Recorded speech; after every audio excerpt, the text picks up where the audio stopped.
Assalamualaikum warahmatullahi wabarakatuh. Selamat siang semuanya dan salam sejahtera buat kita semua. Baiklah, pada kesempatan kali ini kita akan membahas tentang bioavailabilitas protein atau protein bioavailability, atau di sini juga bisa diartikan sebagai daya cerna dari suatu protein. Tapi sebenarnya kalau bioavailabilitas ini bukan hanya sekedar daya cerna ya. Kalau daya cerna itu baru sampai bagaimana suatu protein bisa diserap, tapi ketika kita sebut bioavailabilitas, ini sebenarnya diserap dan digunakan. Nah, itu yang lebih lebih tepatnya ya. Baik, pada kesempatan ini kita akan bicarakan bagaimana protein yang kita makan atau kita konsumsi atau suatu makanan yang mengandung protein, kemudian bagaimana protein tersebut apakah bisa keseluruhannya bisa diserap, kemudian digunakan oleh tubuh untuk fungsi-fungsi di dalam tubuh, atau berapa persen dari suatu protein tersebut bisa diserap dan dimanfaatkan oleh tubuh. Nah, kita ketahui bahwa sebelum lebih jauh bagaimana protein diserap dan dimanfaatkan, kita ulas sedikit bagaimana suatu struktur protein, yang mana protein merupakan suatu polimer yang kita sebut sebagai polipeptida. Polipeptida artinya banyak ikatan peptida, yaitu di mana polimer tersebut tersusun oleh asam-asam amino yang bergandengan dengan ikatan peptida. Ikatan peptida tersusun oleh adanya gugus karboksil dan amina dari asam amino. Gugus karboksil dari asam amino 1 dengan gugus amina dari asam amino yang lain membentuk ikatan peptida. Terus menerus bergandengan yang kita sebut sebagai polipeptida. Itulah protein. Kemudian ketika kita makan, maka protein akan diserap dalam bentuk asam amino. Artinya polimer atau polipeptida tadi harus dipotong-potong terlebih dahulu atau dihidrolisis pada ikatan peptida tersebut sehingga dihasilkan asam amino bebas. Nah, asam amino bebas itulah yang kemudian nanti akan diserap oleh tubuh. Dan kemudian baru nanti oleh tubuh dimanfaatkan lagi untuk resintesis atau pembentukan protein yang baru, ataupun untuk fungsi-fungsi yang lain tergantung dari kebutuhan tubuh kita. Nah, ikatan peptida dalam molekul protein dapat dipecahkan oleh asam, basa, ataupun enzim proteolitik dalam pencernaan makanan. Nah, asam-asam amino yang menyusun protein tadi ada yang sifatnya esensial dan non-esensial. Yang esensial berarti ini sifatnya harus didatangkan dari luar, harus didatangkan dari makanan. Tapi kalau yang non-esensial berarti tubuh nanti bisa membuat ketika asam amino tersebut dibutuhkan. Nah, yang esensial kan ini harus didatangkan dari luar, maka nanti asam amino esensial ini bersifat sebagai asam amino pembatas. Artinya ketika tubuh akan meresintesis protein yang baru, kemudian ternyata dia harus butuh asam amino esensial dan ternyata asam amino esensial tersebut tidak ada atau kurang, maka ya pembentukan protein yang dimaksud tadi, yang direncanakan tadi akan terhenti. Begitu. Itulah pentingnya asam amino esensial. Misalnya beberapa asam amino bersulfur seperti metionin, cysteine. Nah, itu penting untuk pertumbuhan kita karena sifatnya yang sangat esensial, harus didatangkan dari luar. Nah, asam-asam asam amino esensial tersebut yang digunakan untuk pertumbuhan ataupun pemeliharaan jaringan tubuh, ini pada setiap umur ternyata ada sedikit perbedaan. Artinya ketika masih bayi, maka asam amino esensial ini lebih banyak. seperti di sini misalnya ada isoleusin, leusin, lisin, metionin, fenilalanin, treonin, triptofan, valin, histidin, dan arginin. Tetapi ketika seiring berjalannya pertumbuhan, kemudian menjadi anak-anak, maka arginin yang awalnya tadi esensial, pada anak-anak arginin ini menjadi tidak esensial. Artinya kemampuan tubuh untuk bisa menghasilkan arginin ini sudah bisa. Dan pada orang dewasa, arginin maupun histidin ini juga sudah tidak esensial lagi karena tubuh sudah bisa mensintesis histidin ataupun arginin tersebut. Tetapi untuk yang lain, nah ini sifatnya tetap esensial. Apalagi yang mengandung sulfur ya seperti metionin. Ini karena dia mengandung sulfur, yang mana sulfur itu adalah mineral, maka mineral tersebut adalah esensial, tidak bisa dihasilkan oleh tubuh.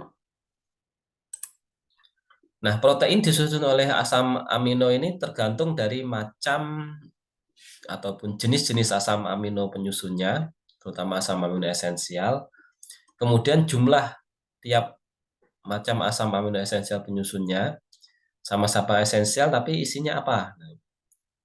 Kemudian urutannya di dalam molekul polipeptida ataupun molekul protein tadi. Nah, itu semua nanti akan sangat menentukan kualitas protein. Artinya seberapa bagus protein tersebut untuk bisa dimanfaatkan oleh tubuh. Nah, fungsi protein di sini terutama adalah sebagai zat pembangun ya. Sebagai zat pembangun artinya apa? Kita makan protein, kemudian diserap dalam bentuk asam amino, kemudian diresintesis lagi menjadi polipeptida kembali atau menjadi protein yang baru yang kemudian digunakan untuk membangun tubuh kita ini. Tubuh kita ini, otot-otot kita ini termasuk juga sistem metabolisme kita mulai dari hormon, enzim dan sebagainya itu tersusun oleh protein. Sehingga di sini sebagai zat pembangun. Kemudian protein juga sebagai perbaikan sel yang rusak. Misalnya ada kulit yang terluka, maka protein harus dilakukan regenerasi. Termasuk juga mungkin ada kulit yang kena sinar matahari, terpapar matahari, gosong dan sebagainya, ngelupas, kemudian nanti disintesis lagi. Nah, ini sebagai perbaikan sel-sel yang rusak. Bukan hanya sel yang di luar saja, juga sel-sel yang ada di dalam yang barangkali perlu diregenerasi, seperti mungkin sel sperma yang terus diregenerasi dari waktu ke waktu, kemudian sel-sel jaringan-jaringan vital yang mungkin akan menyesuaikan dengan kondisi setiap saat yang harus diregenerasi dan sebagainya. Nah, kemudian fungsi ini dinyatakan terutama oleh kadar asam amino bukan kandungan energi. Artinya ya tergantung dari asam amino yang bisa diserap. Gitu. Nah, kemudian ketika kebutuhan protein tersebut sebagai zat pembangun ataupun untuk perbaikan sel tersebut sudah terpenuhi, maka kelebihan protein nanti bisa dimanfaatkan atau disimpan dalam bentuk cadangan energi, yaitu berupa lemak. Simpan dalam bentuk lemak sehingga nanti bisa menjadi cadangan energi yang ketika suatu saat dibutuhkan maka bisa dibakar atau di metabolisme atau di katabolisme untuk menghasilkan energi. Di dalam tubuh, protein dipergunakan untuk terutama pertumbuhan dan pemeliharaan jaringan tubuh tadi, kemudian mengatur proses metabolisme di dalam tubuh, dan terakhir tadi sebagai cadangan energi ya, atau sebagai sumber energi. Kira-kira sudah jelas. Nah, kemudian ini yang akan kita bahas lebih mendalam, bagaimana protein tersebut dikatakan bagus atau tidak, antara protein satu dengan protein yang lain, bagus yang mana, atau yang kita sebut sebagai kualitas protein. Protein dari sumber yang berbeda memberikan kontribusi yang berbeda untuk pertumbuhan, merawat, ataupun memperbaiki jaringan tubuh. Jadi antara protein telur, protein susu, protein daging, protein ikan, protein kedelai, Nah, ternyata meskipun sama-sama protein, kemudian kita makan, tapi nanti di sana akan memberikan kontribusi yang berbeda. Ya mulai dari seberapa banyak yang bisa diserap saja sudah berbeda. Misalnya kalau dari kedelai, nah tentu karena kedelai itu banyak mengandung senyawa-senyawa anti gizi yang dapat menghambat pencernaan protein, ya maka daya serap dari protein kedelai tadi menjadi kurang bagus. Tapi ketika diolah sudah beda lagi ceritanya. Karena zat anti gizi tadi yang menghalangi penyerapan protein tadi itu sudah rusak sehingga penghalangnya bisa hilang.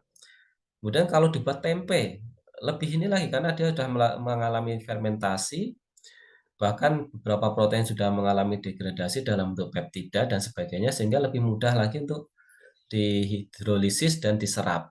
Nah, itu. Artinya setiap protein yang berbeda itu akan memberikan kontribusi yang berbeda-beda. Mulai dari seberapa banyak yang bisa diserap dan kemudian bagaimana dia dimanfaatkan oleh tubuh. Protein dapat digunakan dengan baik untuk fungsi tersebut yang nanti akan kita sebut sebagai protein kualitas tinggi atau kita sebut juga protein lengkap atau dalam bahasa yang lebih populer protein of high biologic value. Nah, kemudian sebagai indikator kualitas dari suatu protein nanti bisa kita tentukan terutama yang paling populer ini adalah dalam bentuk PER yang singkatan dari protein efisiensi rasio. Kemudian yang berikutnya adalah NPU atau kita sebut sebagai net protein utilization. Nah, kalau protein efisiensi rasio seperti apa? Nah, ini akan kita bahas. NPU seperti apa akan kita bahas lebih dalam. Tapi secara umum perbedaan dari kedua ini adalah untuk PER ini adalah kaitannya bagaimana suatu protein tersebut bisa diserap oleh tubuh. Nanti dibandingkan dengan protein standar. Seperti itu. Standar yang biasa digunakan nanti biasanya adalah kasein karena kasein tersebut merupakan salah satu protein susu yang cukup mudah diserap oleh tubuh. Nah, kalau lebih bagus dari kasein berarti nanti PR-nya akan tinggi dan nanti kita katakan sebagai tadi protein yang berkualitas. Sedangkan kalau NPU ini nanti bukan hanya sekedar diserap, tapi setelah diserap bagaimana dia protein tersebut bisa dimanfaatkan. Jangan sampai bisa diserap tapi kemudian sulit untuk dimanfaatkan atau karena tidak ada yang esensial sehingga pemanfaatannya terbatas. Karena asam amino esensial tadi juga bertindak sebagai asam amino pembatas. Nah, ini nanti baik PER ataupun NPU ini ditentukan oleh jumlah, macam, dan urutan asam-asam amino yang menyusunnya. Dari jumlahnya berapa banyak, jenisnya berapa macam, urutannya. Nah, ini urutannya ini akan sangat menentukan juga bagaimana kualitas dari suatu protein tersebut. Nah, untuk melakukan pengujian kualitas protein yang biasa digunakan atau yang cukup populer itu adalah menggunakan hewan coba atau secara in vivo. Hewan coba bisa berupa tikus, bisa menggunakan babi atau bahkan ya menggunakan manusia untuk menguji kualitas protein tersebut. Misalnya kita diminta untuk mengkonsumsi makanan yang mengandung protein tertentu dalam waktu periode tertentu, kemudian dilihat bagaimana pertumbuhan badan kita, misalnya dari berat badan karena penambahan asupan protein tersebut. Dan tentu pasti nanti harus ada kontrol atau pembanding untuk sebagai korektif atau sebagai pengkoreksinya. Nah, pengujian ini bisa dibedakan menjadi yang pertama adalah pengujian untuk mengetahui fungsi protein sebagai pertumbuhan, ya tadi menggunakan PR, NPU ataupun nilai biologis atau daya cerna. Atau yang kedua nanti adalah pengujian untuk mengetahui fungsi protein di dalam pemeliharaan jaringan tubuh yang kita sebut sebagai nilai biologis ataupun keseimbangan nitrogen. Jadi bagaimana protein tersebut ternyata bukan hanya sebagai pertumbuhan, tapi nanti bisa juga untuk fungsi pemeliharaan.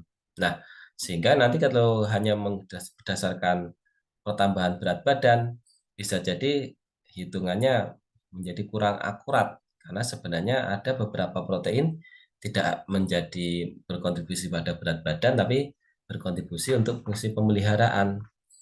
Begitu. Nah, secara teoritis nilai biologis suatu protein dibatasi oleh proporsi relatif asam amino esensial yang terkandung di dalamnya. Yang ini nanti kita bisa nyalakan dalam bentuk yang pertama adalah skor asam amino atau SAA, atau dalam bahasa Inggris nanti nyebutnya adalah AAS, Amino Acid Score. Di mana SAA atau AAS tadi itu adalah membandingkan kandungan asam amino antara bahan uji dengan protein standar atau patokan. Di sini adalah asam amino yang paling defisien ya, karena adanya asam amino pembatas tadi ya. Kemudian yang kedua adalah melalui PDCAAS, Protein Digestibility Corrected Amino Acid Score. Peringkat kualitas protein ditentukan dengan cara membandingkan profil asam amino protein dari makanan tertentu terhadap standar profil asam amino yang kita tentukan atau standarnya. Nah, skor asam amino sehingga di sini nanti bisa kita hitung dengan membandingkan antara miligram asam amino per gram protein uji atau sampel yang kita uji dibandingkan dengan miligram asam amino yang sama per gram protein patokan. Baru kemudian hasilnya dikali 100. Itulah skor asam amino. Sedangkan kalau untuk PDCAAS-nya, untuk protein digestibility corrected amino acid score tadi, yaitu adalah skor asam amino esensial terendah dikali dengan digestibility corrected protein sejati atau DC protein sejati. Nah, ini misalnya ada beberapa jenis atau sumber protein, mulai dari telur, susu sapi, daging sapi, kedelai, dan gandum. Nah, ini bisa kita lihat secara umum mulai dari PER-nya, digestibility, AS maupun PDC-AS. Biasanya ini akan seiring. Ketika PR tinggi ya otomatis digestibility-nya biasanya juga relatif tinggi. Kemudian asam amino score-nya ya tentu biasanya tinggi. Dan PDCAAS-nya pun juga tentunya tinggi. Tapi itu secara umum ya. Meskipun demikian nanti ada beberapa yang misalnya PR-nya tinggi tapi ternyata digestibility-nya sebenarnya nggak terlalu tinggi atau sedang-sedang saja. Bisa. Ya seperti ini misalnya. Kita lihat saja satu persatu. Untuk yang pertama, untuk PER dulu. Untuk PER ini mulai dari yang paling atas, telur, ini maksudnya protein telur ya, dari putih telur albuminnya itu ya. Albumin memiliki skor yang sangat tinggi, 3,8. Karena emang putih telur atau albumin itu sifatnya larut air, dan dia proteinnya relatif sederhana, sehingga mudah dilakukan hidrolisis ataupun pemotongan menjadi asam-asam amino dan kemudian dilakukan penyerapan oleh tubuh, sehingga protein telur merupakan protein yang sangat-sangat baik, yaitu memiliki PER yang sangat tinggi, yaitu ada di 3,8. Sangat tinggi ya. Jadi kalau ada yang sedang pemulihan, misalnya habis operasi, habis sesar atau habis sunat atau habis terluka sampai dijahit misalnya. Nah, untuk mempercepat penyembuhan luka tadi, karena luka itu kan berarti kan proteinnya jaringan tubuhnya rusak ya, sehingga butuh segera perbaikan. Maka putih telur itu menjadi alternatif protein yang sangat baik untuk proses pemulihan tersebut. Makanya kalau orang habis sesar itu biasanya juga diminta untuk mengonsumsi putih telur. Tapi putihnya ya, bukan kuningnya ya. Kalau kuningnya banyak mengandung lemak dan itu kurang baik kalau dikonsumsi berlebihan. Tapi kalau putih telurnya untuk pasca operasi itu akan sangat baik untuk proses penyembuhan luka tersebut. Susu sapi. Nah, itu susu sapi juga lumayan tinggi, ada di 3,1. Artinya kalau menghendaki protein yang mudah diserap, ya ini nggak jauh-jauh susu dan telur. Karena susu dan telur ini merupakan protein yang relatif sederhana polipeptidanya dan sifatnya larut, larut air. Otomatis ketika dia larut air, maka proses digestibility-nya atau proses pencernaannya atau untuk menghidrolisisnya pasti akan jauh lebih mudah dibanding dengan protein-protein yang lain yang tidak larut air secara langsung. Seperti misalnya dari protein daging, ya ini. Kemudian protein kedelai, protein gandum, nah ini apalagi protein gandum. Ini PR-nya rendah karena protein gandum selain apa protein polipeptidanya itu panjang, juga ada pembentukan kompleks dengan senyawa-senyawa lain. Nah, pembentukan senyawa kompleks itu juga akan menurunkan PER-nya, protein efisiensi rasionya.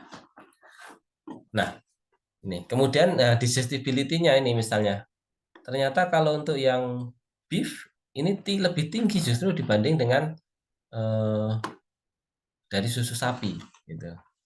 Yang meskipun perbedaannya tidak terlalu jauh ya, tapi artinya tidak menjamin PR yang tinggi akan membuat digestibility-nya juga lebih tinggi, belum tentu. Nah, kemudian asam amino score-nya, nah ini eh, ketika PR-nya tinggi, ya tentu asam amino score-nya juga akan tinggi. Ini. Dan PDCAS-nya juga ini sebagai korektif, ya ini kalau PDCAS ini adalah dari skor asam amino tadi itu dikalikan dengan digestibility-nya atau daya cernanya. Nah, kemudian kita bahas yang pertama, yang untuk menentukan quality protein tadi, yang paling populer adalah ini PER yang sampai sekarang masih banyak digunakan, meskipun sebenarnya ada beberapa kelemahan ya.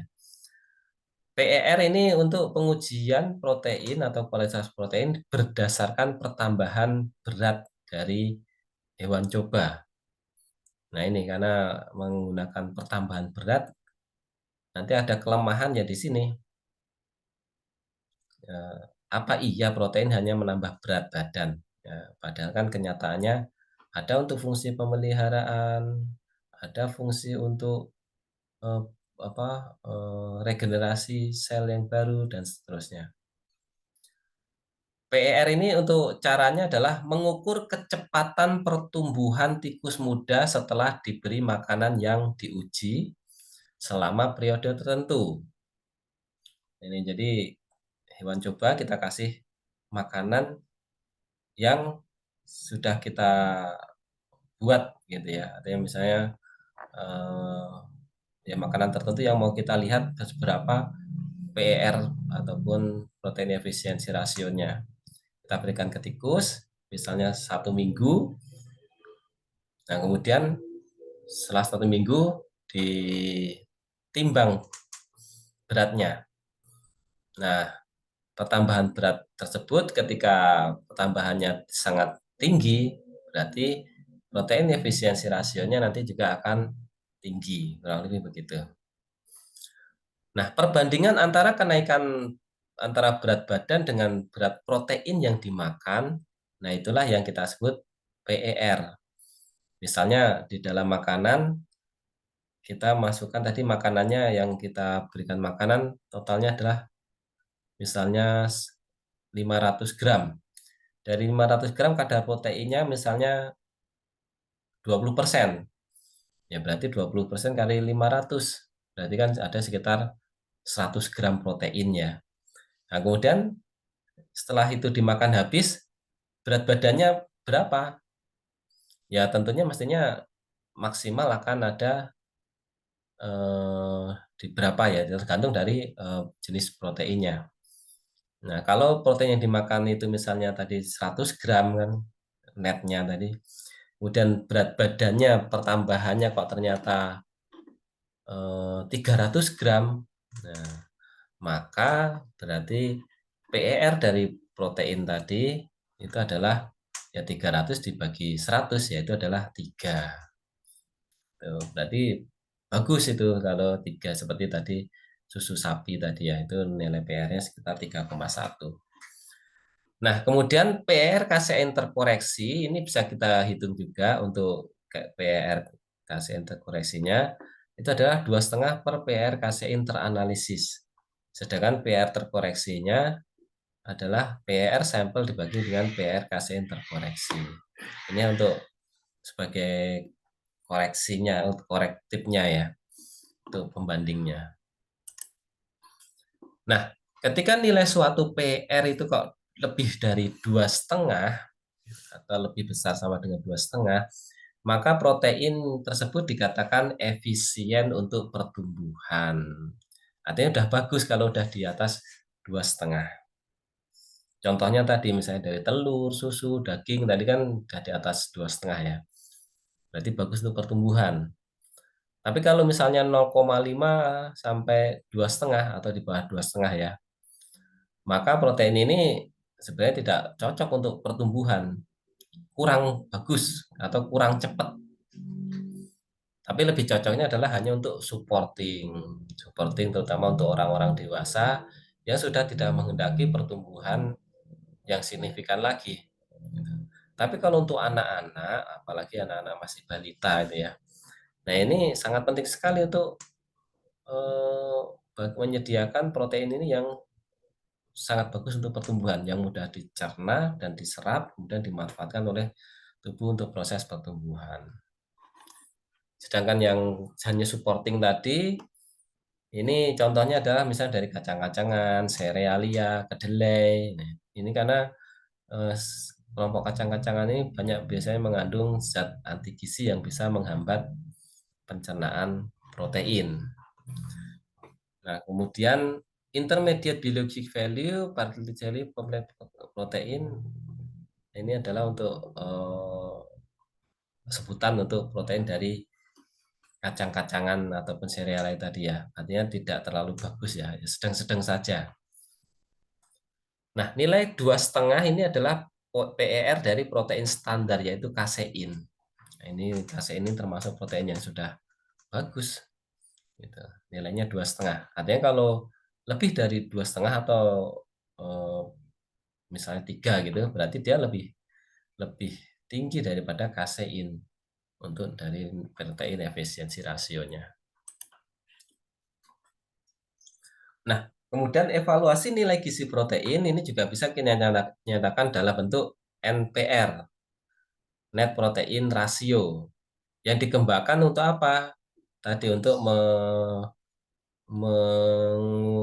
mengurangi ketidaktelitian pada metode PER. Memecahkan masalah teoritis pada PER. Di mana dalam penetapan PER ini kan asumsinya atau asumsi itu berarti dianggap ya bahwa semua protein yang dikonsumsi diasumsikan digunakan semua untuk pertumbuhan. Dia tidak mengantisipasi bahwa protein nanti digunakan juga untuk proses pemeliharaan. Meskipun hewan cobanya tidak mengalami luka atau apa ya, ya tapi kan secara periodik proteinnya juga digunakan untuk meregenerasi sel-sel yang baru yang rusak. Pelaksanaan NPR ini sama dengan PER, jadi NPR ini sama ya proses pelaksanaannya, hanya terdapat nanti ada kelompok tikus atau kelompok hewan coba yang diberi ransum atau makanan non protein dan lama waktu NPR ini untuk menghitungnya biasanya cukup sekitar 10 hari. Nah, NPR ini juga akhirnya bisa dirumuskan, yaitu pertambahan berat atau protein yang diuji dikurangi dengan penurunan berat non-protein dibagi dengan konsumsi protein yang diuji.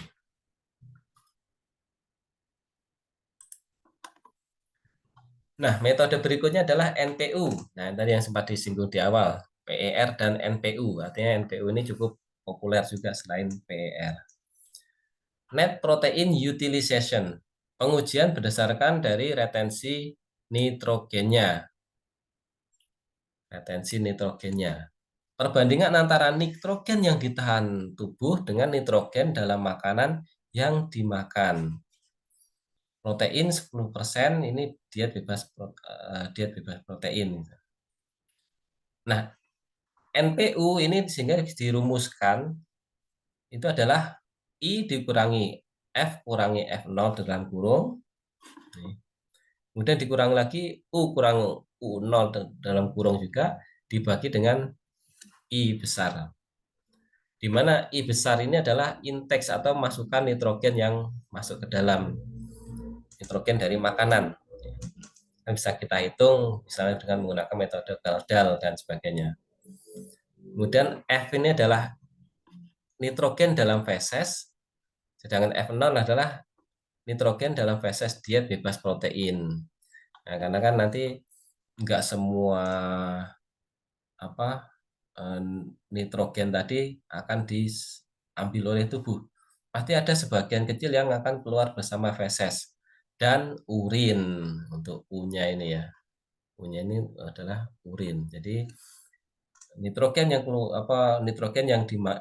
masuk kemudian dikurangi dengan nitrogen yang keluar bersama feses dan nitrogen yang keluar bersama urin. Nah, kemudian dibagi dengan nitrogen totalnya tadi atau nitrogen indeksnya tadi. Nah, itu adalah net protein utilization. Asam amino dalam protein terdapat cukup banyak ya, sekitar 20 asam amino, setidaknya 9 diantaranya berupa esensial atau indispensable amino acid. Harus ada dalam makanan, karena sifatnya esensial ya, tidak bisa disintesis oleh tubuh, sehingga harus ada dalam makanan. Asam amino non esensial ini dapat disintesis oleh tubuh, namun intake protein dalam makanan juga tetap harus cukup memenuhi kebutuhan protein tersebut. Nah, untuk asam-asam amino esensial ini ada banyak tadi, mulai dari isoleucin, leucin, lisin, metionin, fenilalanin, treonin, triptofan, valineusin, histidin, dan arginin. Nah, kemudian evaluasi kualitas protein secara biologik yang lainnya, ini ada juga beberapa metode yang lain, misalnya dengan nilai cerna. Nilai cerna yang diartikan sebagai perbandingan nitrogen yang diabsorpsi dengan nitrogen dalam diet. Seberapa banyak? Nah, D dirumuskan oleh I dikurangi F kurangi F0 dibagi dengan I.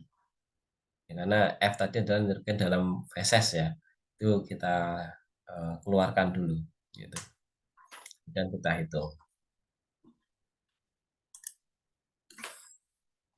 Nah, nilai biologis dari suatu protein ini juga bisa kita tentukan, yaitu merupakan perbandingan antara protein yang ditahan dalam tubuh dengan protein yang diabsorpsi.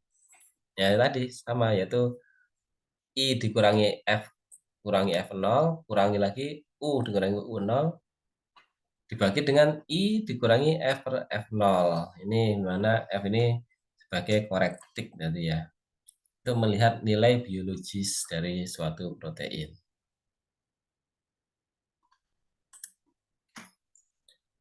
Nah, ini biologi value dan kadar protein pada beberapa makanan.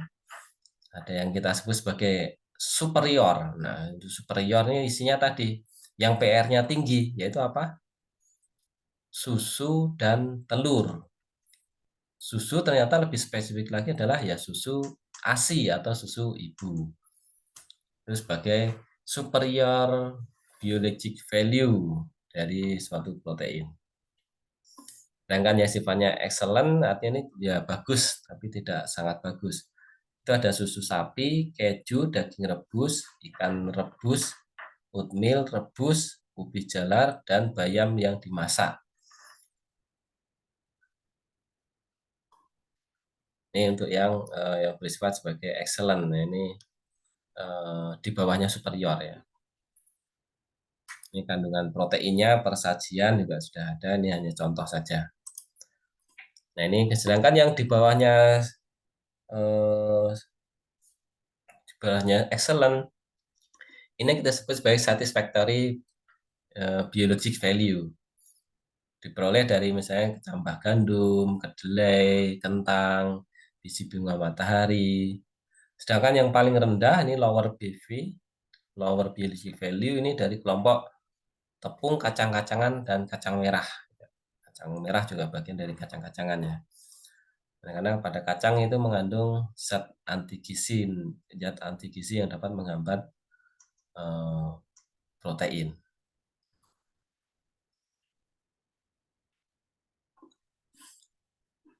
Nah, kalau tadi pengujian secara in vivo menggunakan hewan coba, nah ini juga bisa juga kita melihat kualitas protein tersebut berdasarkan pengujian secara kimiawi yang didasarkan pada kandungan asam amino esensialnya.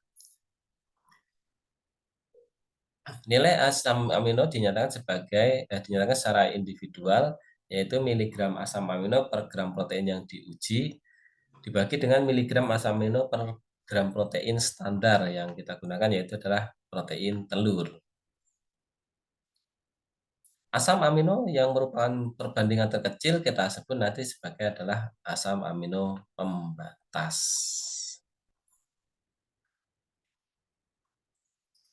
Nah, recommended index-nya untuk kebutuhan protein ini bisa dihitung secara mudah.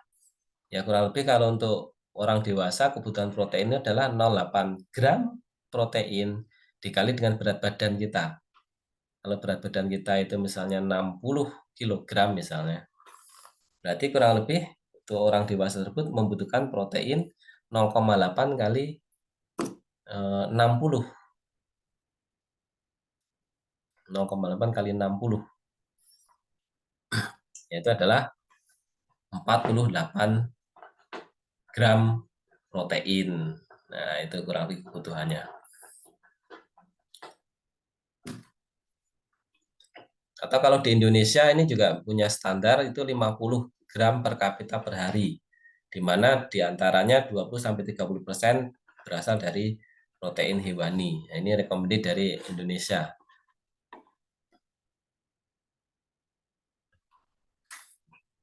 Nah, kemudian ini ada kuis, silakan dikerjakan, kemudian nanti dikumpulkan melalui Google Classroom. Nanti akan saya sediakan tempat mengumpulkan kuis berikut ini. Ada 3 soal. Hitunglah nilai PR terkoreksi dari bahan XY. Bahan pangan misalnya, namanya bahannya XY. Jika diketahui PR kasein teranalisis adalah 2,35, perubahan berat badan tikus rata-rata dari 213 gram, ini menjadi 249 gram selama masa pemeliharaan, yaitu 30 hari, dengan asupan pakan XY tersebut. Rata jumlah konsumsi pakan ini adalah 19,5 gram per hari. Dan kadar protein pada bahan tersebut adalah sekitar 76%. Hitung PER-nya dulu. Nah, nomor 1. Setelah dapat PR-nya, berikutnya yang kedua. Nih, apa sih sebenarnya arti PR dari soal nomor 1 tersebut? Kalau PR-nya sekian, berarti artinya apa? Maksudnya begitu. Apakah tergolong eh, makanan yang bagus sebagai sumber protein atau sedang-sedang saja atau yang tidak recommended. Kemudian yang terakhir tentukan nilai NPR soal pada nomor 1 tadi. Jika diketahui pada kelompok kontrol terjadi penurunan berat badan sebanyak 5 gram selama masa pemeliharaan. Nah, ini sebagai kontrolnya tadi. Ya, baik demikian untuk terkait dengan bagaimana menentukan eh, daya cerna ataupun bioavailabilitas dari suatu protein, ya, termasuk menguji tadi kualitas dari suatu protein. Jika ada pertanyaan nanti boleh dimasukkan di kolom komentar, nanti mudah-mudahan bisa saya respon dengan segera. Nah, berikutnya sedikit lagi ini terkait dengan metabolisme protein itu sendiri. Artinya ketika sudah kita makan, kita serap, masuk ke dalam darah, selanjutnya bagaimana protein tersebut dimanfaatkan oleh tubuh pada proses misalnya untuk resintesis ataupun untuk sebagai menghasilkan energi. Nah, gitu.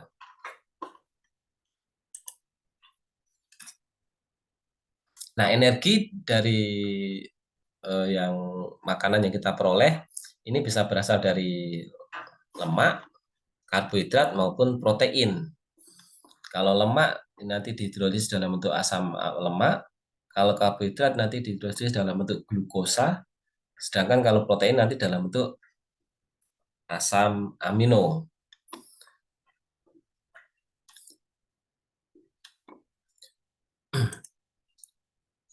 Nah, ini bagaimana siklus sederhana suatu protein yang kita makan tadi.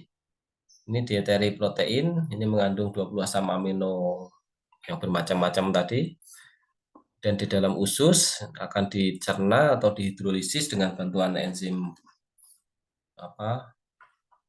protease menjadi asam amino bebas yang berada di amino acid pool in blood and tissue di dalam jaringan dan darah. Nah, kemudian dari sini free amino acidnya tadi bisa dimanfaatkan ke macam-macam, terutama adalah sebagai penyusunan protein yang baru. Kemudian ya bisa juga digunakan untuk menghasilkan gas CO2 dengan cara dibakar atau dioksidasi sebagai sumber energi. Atau sebagian juga ada yang keluar bersama urin ataupun keluar bersama feses. Nah, ini jalurnya antara protein, karbohidrat, lemak ini memang saling terkait ya. Saling terkait untuk proses metabolismenya. Ya, kita fokus di protein. Protein nanti akan masuk ke nitrogen pool. Ini protein yang sudah dihidrolisis dan diserap ya. Di nitrogen pool kemudian nanti akan menjadi apa? Nah, itu. Biasanya yang paling umum adalah kalau untuk menghasilkan energi maka dia akan menjadi asetil-CoA. Dari asetil-CoA barulah nanti masuk ke citric acid cycle. Nah, ini keterkaitan metabolisme karbohidrat, lipid, dan protein tadi, di mana protein akan dicerna tadi menjadi asetil-CoA. Nah, kemudian asetil-CoA ini baru nanti akan masuk ke siklus Krebs. Nah, ini ya. Hasil ini akan masuk siklus Krebs. Nah, ini asetil-CoA masuk siklus Krebs dan seterusnya sehingga akan menghasilkan energi serta beberapa residu hasil samping yang lain. Gitu. Nah, ini absorpsinya protein itu mulai dicerna itu di lambung dengan bantuan enzim pepsin ataupun tripsin.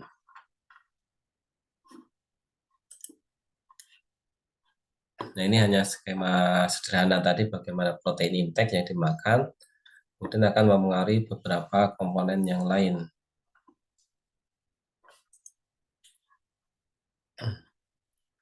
Oke, ini juga dieteri protein yang kita makan akan menjadi asam amino pool, masuk ke asam amino pool di dalam darah, di dalam tubuh, dan akan dimanfaatkan ataupun mau dipecah.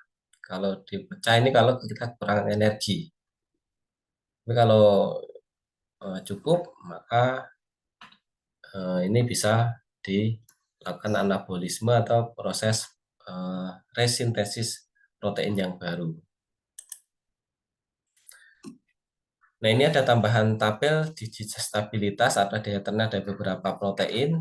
Ini telur, daging, ikan, susu, gandum, jagung, kedelai, kacang-kacangan yang lain. Ini memang merupakan sumber-sumber protein yang sangat potensial ya sejauh ini. Hanya mungkin sayangnya beberapa komoditas ini ada yang barangkali kurang diperhatikan misalnya. Misalnya ini terutama kalau di kita kedelai ini proteinnya kan cukup tinggi ya, proteinnya tinggi dan digestibilitasnya juga sebenarnya bagus selama dia diolah dengan benar. Kecuali kalau kedelai mentah, nah itu karena masih banyak mengandung zat anti gizi atau proteinnya itu diikat oleh senyawa-senyawa fenolik lainnya terutama ya.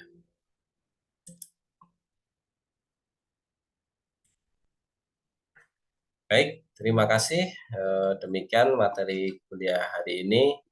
Tidak terlalu banyak, mudah-mudahan nanti bisa memberikan manfaat. Jika ada yang kurang jelas, boleh dituliskan di kolom komentar. Insya Allah nanti akan segera saya balas atau saya respon untuk menanggapi pertanyaan adik-adik semua. Baik, terima kasih semuanya dan saya kurang lebihnya mohon maaf. Akhirul kalam, Assalamualaikum warahmatullahi wabarakatuh.